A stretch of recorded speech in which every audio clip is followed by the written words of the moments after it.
Anda kembali di Berita Utama, Saudara. Paruh kedua Berita Utama akan membahas soal pimpinan FPI Rizik Syihab bersama sejumlah perwakilan Gerakan Nasional Pengawal Fatwa MUI menyambangi Komisi 3 DPR. Kedatangan perwakilan kedua ormas ini merupakan kelanjutan dari aksi kemarin di Mabes Polri.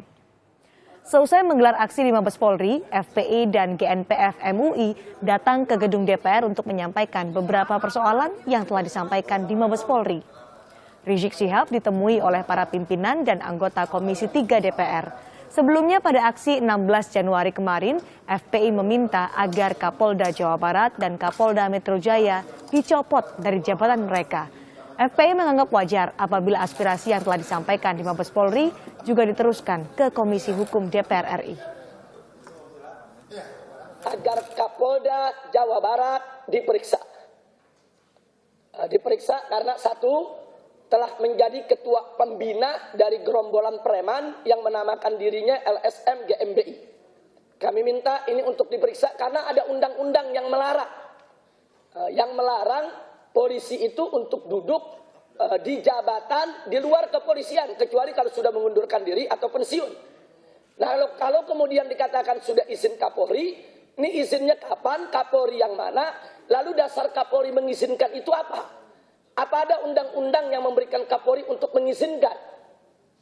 Kita akan bergabung bersama jurnalis Kompas TV, Oki Irmanita yang saat ini berada di gedung DPR. Oki, apa tanggapan DPR atas persoalan-persoalan disampaikan oleh FPI hari ini? Ya, Cindy, DPR RI dalam hal ini Komisi 3 mengaku akan menindaklanjuti laporan dari Ketua FPI Rizik Syihab yang datang di Komisi 3 pada siang hari tadi. Ini bukan merupakan pertama kalinya Rizik Syihab dan juga rekan-rekan dari GNPF MUI datang ke DPR RI. Sebelumnya pada 5 hari yang lalu atau tepatnya hari Rabu tanggal 11 Januari, Rizik Syihab juga datang ke pimpinan DPR RI dan diterima oleh Fahri Hamzah dan Fadlizon selaku Wakil Ketua DPR RI. Pada pertemuan 5 hari yang lalu, Rizik Syihab mengaku melaporkan ada tudingan bahwa aksi pada tanggal 2 Desember yang lalu dituding ada niatan atau didomplengi oleh upaya-upaya makar. Pada pertemuan pimpinan DPR, Rizik menekankan tidak ada upaya makar yang dilakukan pada aksi yang berlangsung di kawasan Monas dan sekitarnya pada 2 Desember 2016 yang lalu. Terkait dengan laporan Rizik Syihab hari ini di Komisi 3, DPR RI mengaku akan menindaklanjuti dan termasuk melakukan pengawasan agar tidak terjadi penyimpangan terhadap kekuasaan atau abuse of power. Berikut selengkapnya kami hadirkan kepada Anda pernyataan dari anggota Komisi 3 Didik Mukrianto. Kami juga meminta kepada Kapolri untuk betul-betul mengevaluasi kejadian-kejadian ini, termasuk apabila ada anggota-anggotanya menjadi pembina-pembina ormas di lingkungan masyarakat agar lebih berhati-hati. Apakah lebih bermanfaat buat Polri di dalam menghadirkan rasa aman kepada masyarakat ataupun sebaliknya kemudian melahirkan potensi abuse of power dari kelompok masyarakat atau ormas di dalam menjalankan organisasinya. Cindy dan Saudara, Rizik Syihab pada siang hari tadi mengadu kepada pihak Komisi 3 bahwa ada upaya-upaya untuk melemahkan para ulama atau kiai dan juga mengkriminalisasi mereka. Dan juga Rizik Syihab menceritakan bagaimana kejadian pada hari Kamis 12 Januari lalu yang terjadi di Mapolda Jawa Barat. Menurut Rizik, saat itu sudah ada masa gerakan masyarakat bawah Indonesia atau masa GMBI yang sejak pagi menunggu di dalam gedung Mapolda Jawa Barat pada saat Rizik Syihab diperiksa di tempat tersebut. Dan selanjutnya setelah Rizik diperiksa, dirinya menyangka sudah tidak ada persoalan lagi dengan masa dari pihak GMBI. Namun nyatanya masa GMBI melakukan sweeping terhadap masa Front Pembela Islam dan juga ormas Islam lain yang bergabung pada aksi tersebut. Dan ini yang disayangkan oleh Rizik Syihab karena masa dari GMBI diduga melakukan provokasi dan juga melakukan tindakan kekerasan. Hal ini dapat dibuktikan dari sejumlah video yang sudah beredar di sosial media.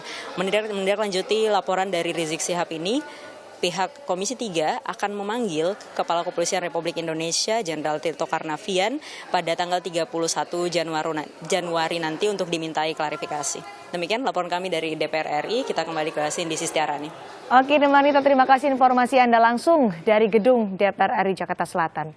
Pada tanggal 16 Januari kemarin, Saudara, massa FPI berunjuk rasa di Mabes Polri. Mereka mendesak Kapolri mencopot Kapolda Jawa Barat yang dianggap membiarkan bentrokan terjadi antara FPI dan Ormas GMBI di Mapolda Jawa Barat ketika Rizik Syihab sedang diperiksa. Tidak hanya itu, FPI juga memberikan 9 tuntutan lainnya kepada Polri. Kita minta Kapolda Jawa Barat harus diproses oleh Propam dan kita minta kepada Bapak Kapolri untuk jangan pernah memberhentikan Kapolda yang salah. Inilah tuntutan massa yang disampaikan pimpinan FPI Rizik Syihab. Senin siang lalu, massa Ormas Front Pembela Islam FPI sudah berkumpul di Masjid Al-Azhar. Jaraknya sekitar 300 meter dari Mabes Polri. Dengan menumpang mobil bak terbuka, Rizik Syihab memimpin langsung massa bergerak ke Mabes Polri. Massa meluber mulai dari pintu masuk utama hingga ke arah Jalan Patimura. Hal ini membuat arus lalu lintas di sekitar kawasan Mabes Polri ditutup total.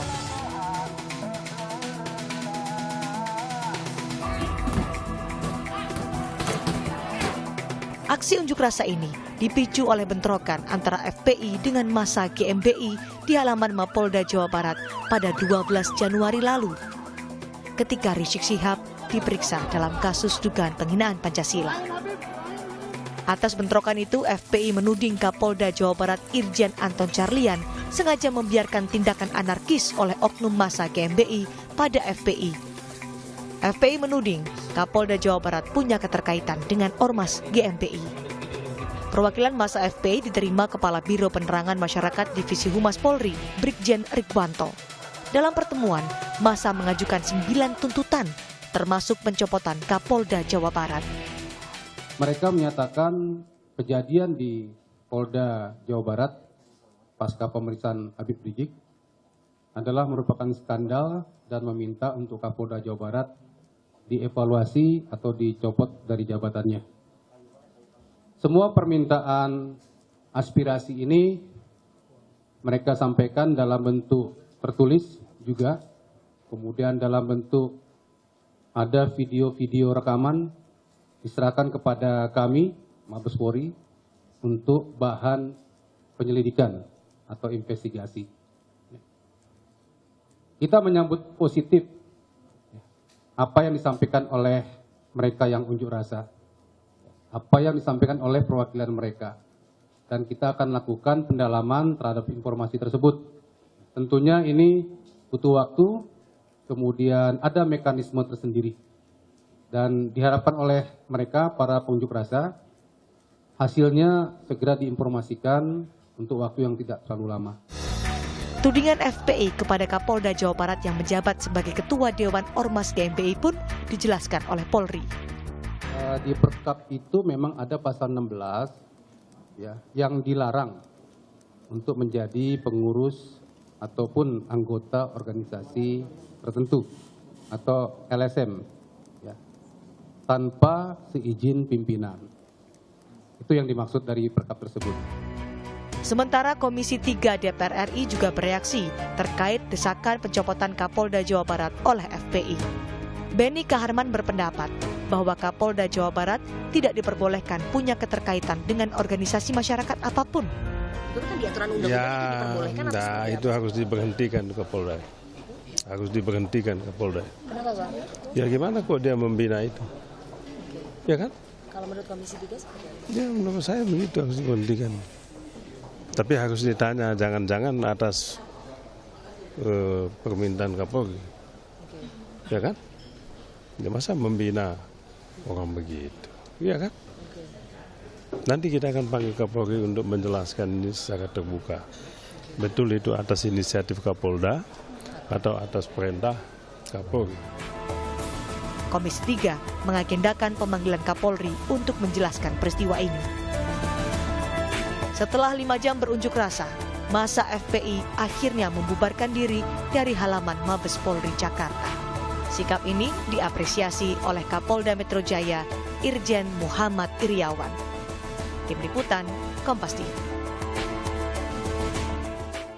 Kapolda Metro Jaya Irjen Muhammad Iriawan menanggapi santai desakan FPI untuk pencopotan dirinya sebagai Kapolda Metro Jaya. Sesaat lagi di Berita Utama.